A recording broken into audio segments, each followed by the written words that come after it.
Peace and bless everyone. I had a conversation a couple weeks ago with a family friend.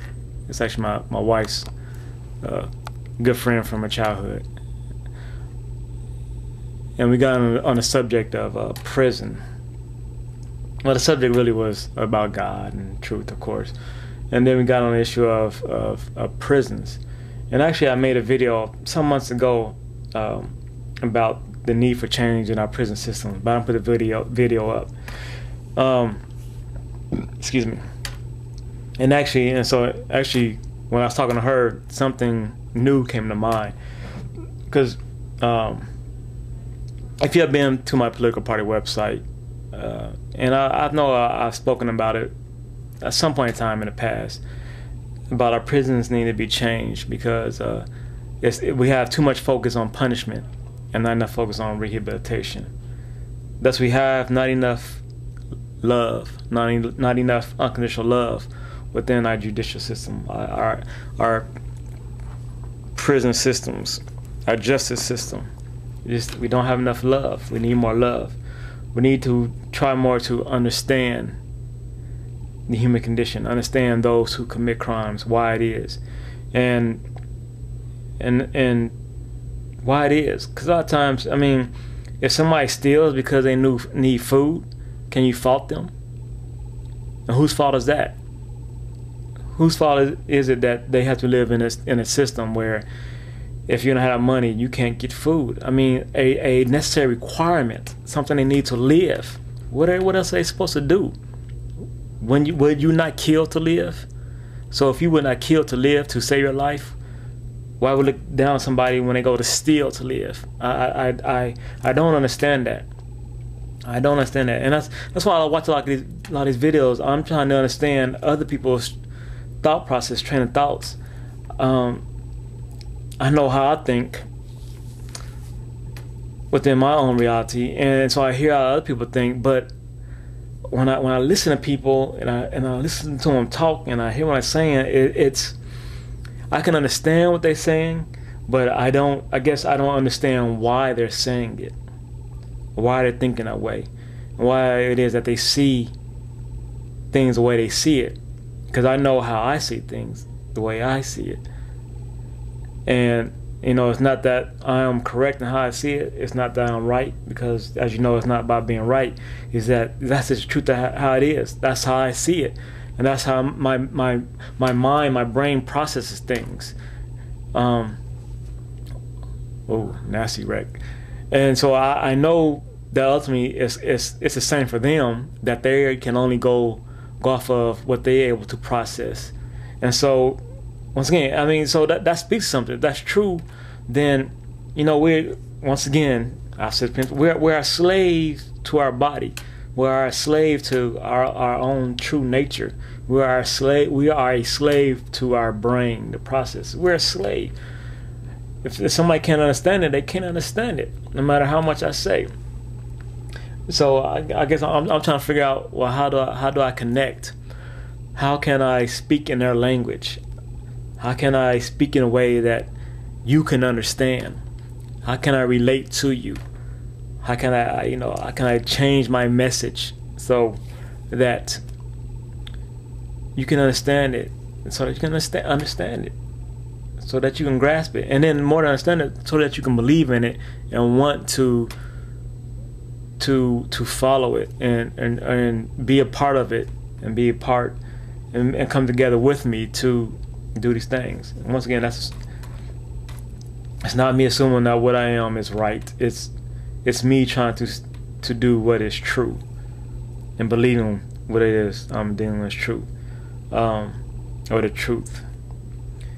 And even then, I'm willing to recognize the fact that,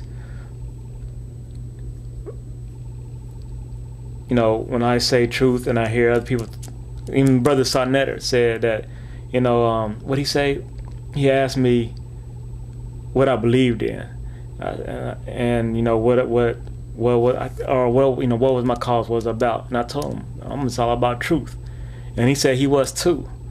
But as I listen to what he said to me there while I was in New York, and as I watch his videos, it appears that his truth is different than my truth, and I regularly recognize that when I hear other people who say they are about truth, it appears that our truths are different. Man, but and I just thought about this. It seems like everybody else's truth is the same, but mine is different. And you know, when I say that, I want to make sure, you know, I'm not getting caught up in myself. You know, I'm not trying to put myself above everyone else, or anything like that. But that's what it appears to me. In all honesty, being truthful with you, that's what it appears to me. It seems like everybody else's truth is the same, even when they argue. Their truth is the same, even when they argue, and the truth I speak of is different. But once again, I'm willing to admit that the truth I see, it could be all based on my belief that even the truth I put forward is not the truth. It's not the real truth that I attempt to put forward. I'm trying to get to the absolute truth. I'm trying to put forth the absolute truth. I'm trying to be the absolute truth. I'm trying to think the absolute truth. And the absolute truth may be there is no absolute truth. But that's what I'm trying to put forth to you, to the world. And so I'm willing to admit that maybe at the end of the day, all I'm really putting forth is my belief, and nothing. That's all. Nothing less than that. It's only just my belief, and I am totally ignorant and totally blind to the truth, and that the other people could be right. I'm willing to admit that it could be that, not right. Other people could be true. They could be the one in actuality that's in the truth, and it's me that is seeing things incorrectly. Either as a fault, either I don't believe it's a fault of my own, because I'm attempting to. I believe I'm honestly attempting to get to the truth. So I don't think it's a fault of my own, as in the sense of I'm not willing to look and listen to a truth that someone else has to offer. I'm not trying to close myself off. You know, I listen to it, and if I'm able, it's like I said, I can understand what people are saying to me. I can understand how they're thinking, why it is. It's just that I don't believe in it, and it doesn't, in essence, it doesn't make sense to me. And it just could be a fault of my own. I just could not be smart enough. I just may be too ignorant.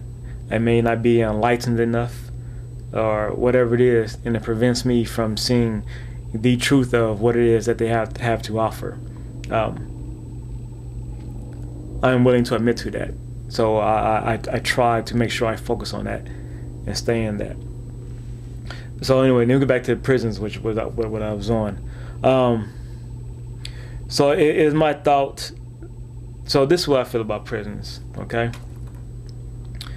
First off, it's the whole innocent and proven guilty nonsense, and I believe it's nonsense.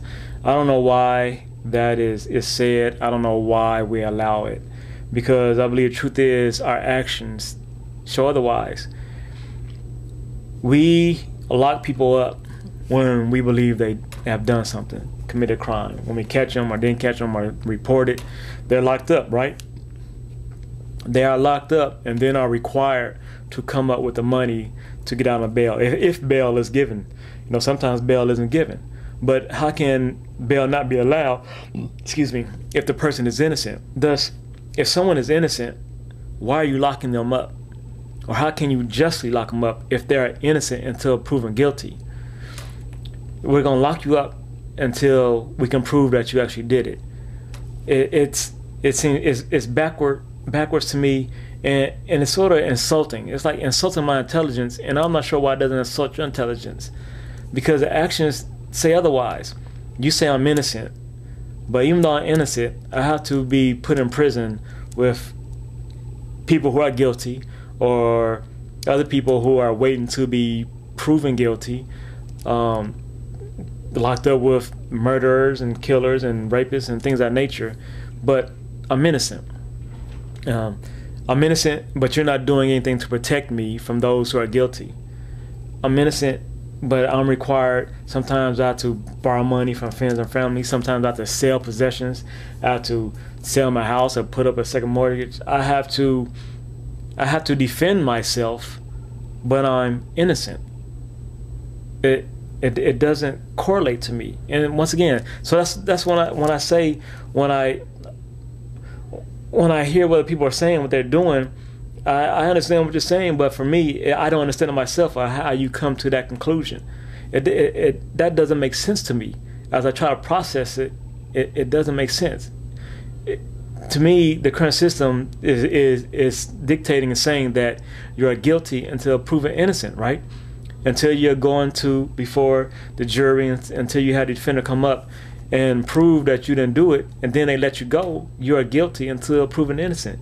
When they lock you up and take you down to prison, they have you in handcuffs, and they teach you and they treat you with disrespect, and they're always on edge and commanding you and doing this, they treat you as a criminal. When you go to jail, when you've been arrested, they treat you as a criminal. When they lock you up and give you those clothes and you give up your possessions to change those clothes, and then you take your picture and give you a number, they treat you as you're guilty. When they yelling at you and you have to follow these rules and walk the line, stay against the wall and all that, and shut up, don't say nothing, they treat you as if you are guilty.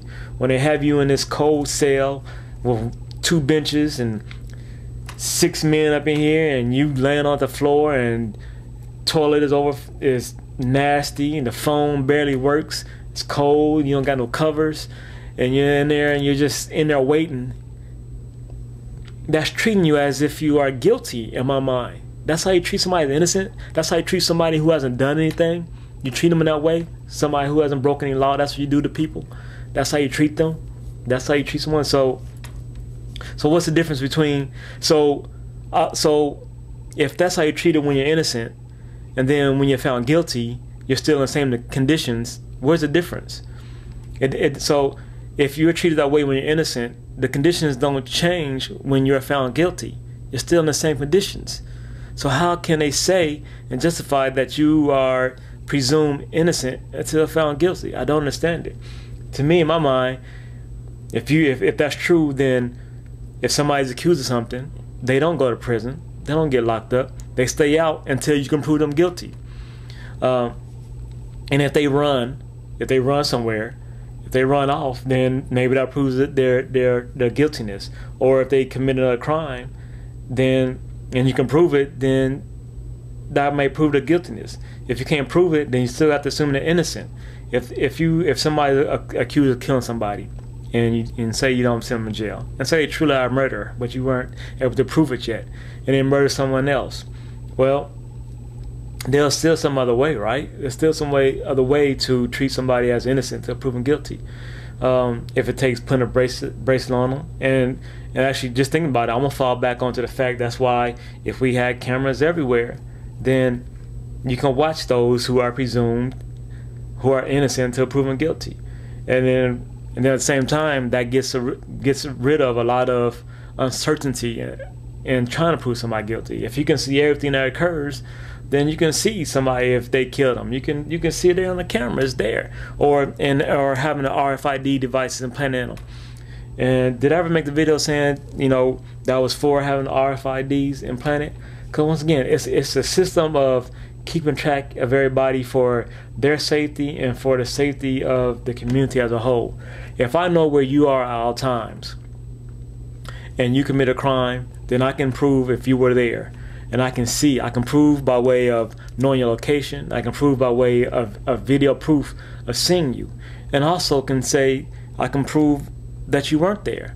Well, if OJ had an RFID device implanted in his arm, then we would know for a fact if he was there at the house, at Nicole's house that night.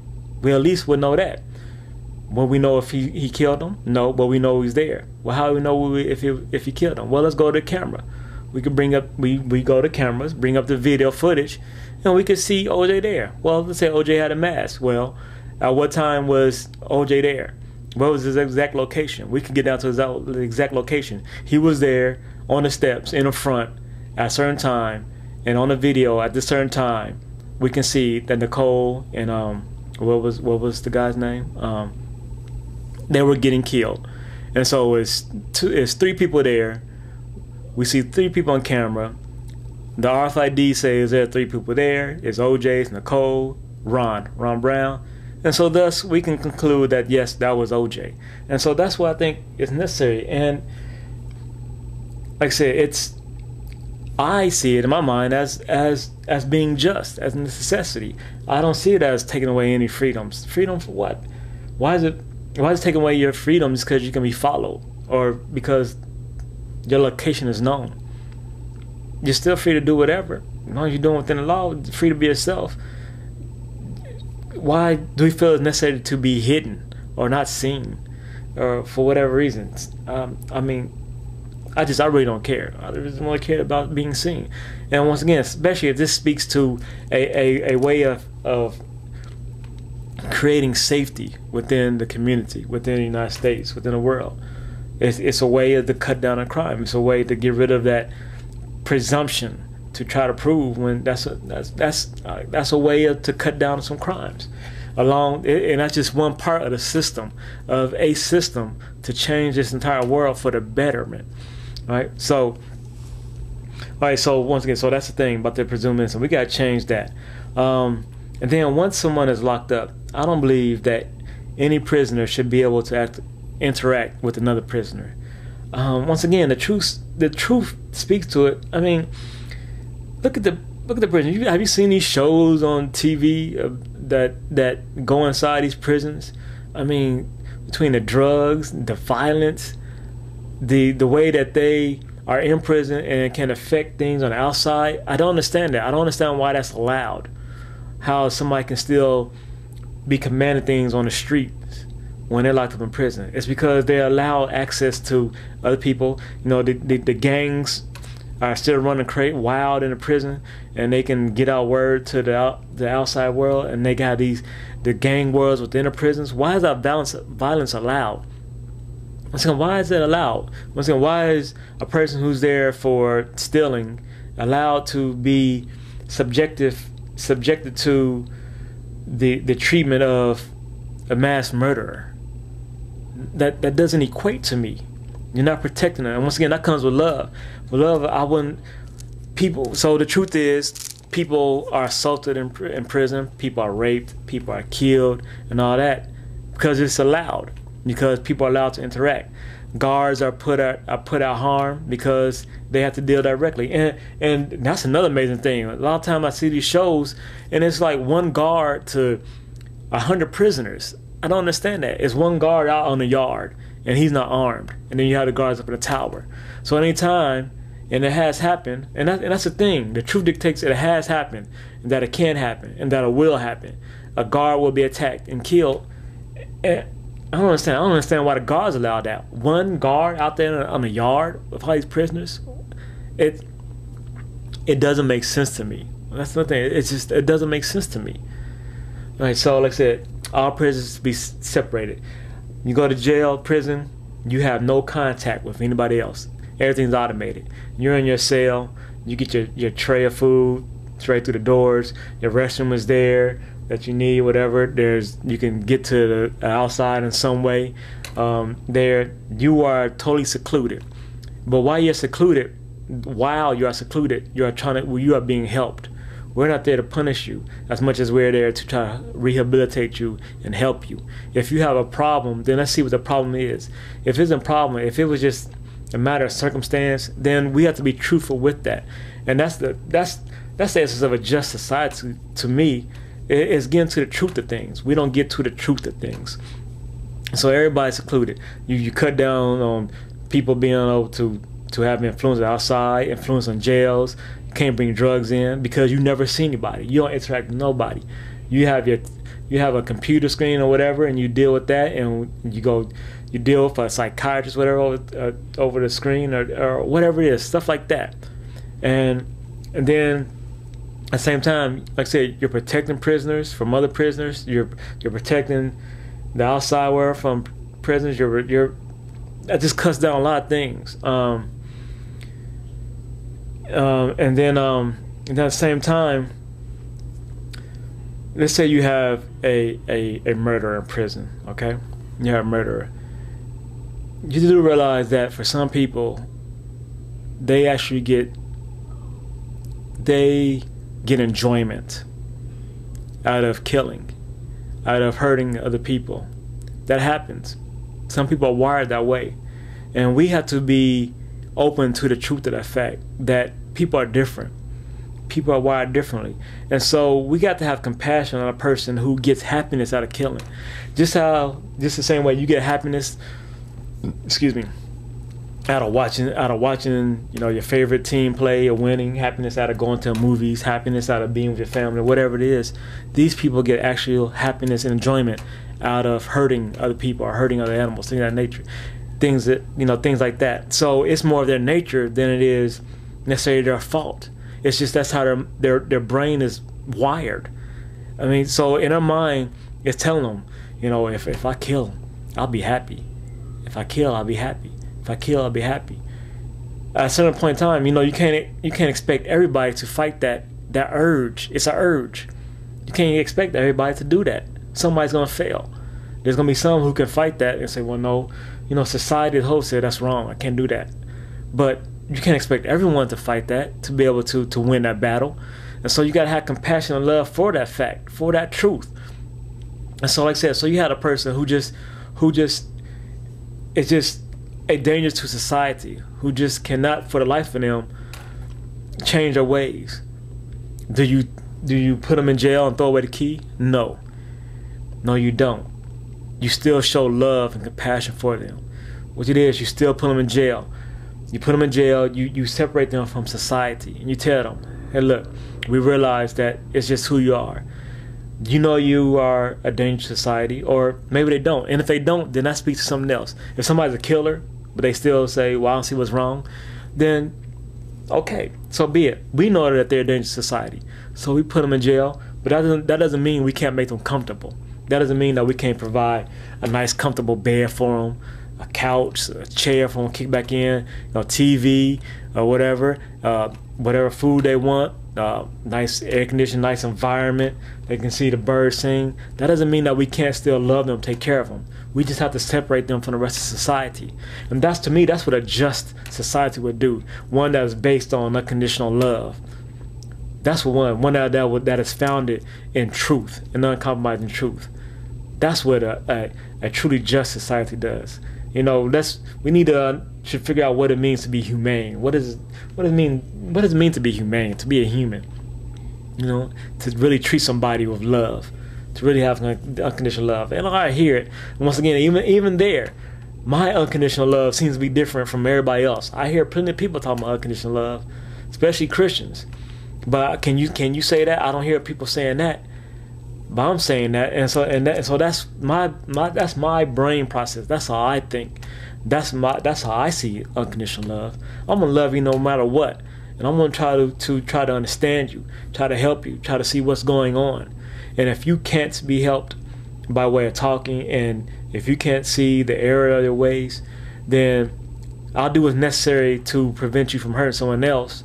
But I'm gonna still try to take care of you. I'm still trying to do something so that you are comfortable, so that you have some type of happiness. I'm not going to allow the happiness that you get, the happiness and joy that you get from hurting other people, but I can still make you comfortable. I can put you in a comfortable situation where you can try to find happiness from somewhere else. Give you access to books to read, to let you, to try to be creative, let you to create art or whatever it is, some other means to try to find some happiness. I can still do that from you. I should still do that from you if I say I want to love you unconditionally. I shouldn't treat you as a monster. Shouldn't treat you as less than just because you do things different than I would, because you think different than I do. I gotta treat you as less than being a human. I gotta judge you while upholding myself like I'm all that. I can't do that. Or I personally, speaking of myself, I can't do that, as in that I don't want to do that, I refuse to do that, that my mind doesn't work that way. And I believe as a society we shouldn't do that here in the United States and around the world. As a world, as a world, we shouldn't do that. Not here in the 21st century. Not now. We can't be smarter than that now. Now. So that's that, everyone. Of course, I got plenty of stuff. I haven't spoken in so long. You know, I've been, of course, seeing things to speak on. You know, to give my view on things. You know, how I see things. But I started not to. I was debating on coming back or on waiting a while longer before I come back on and say anything. But I guess really I gotta speak. I gotta say something. I gotta get it out because that's all I guess I can really do right now. So that's my only weapon right now. So I guess I gotta try to utilize it when I can, and use as much as I can. All right. God bless. Peace and love. And love.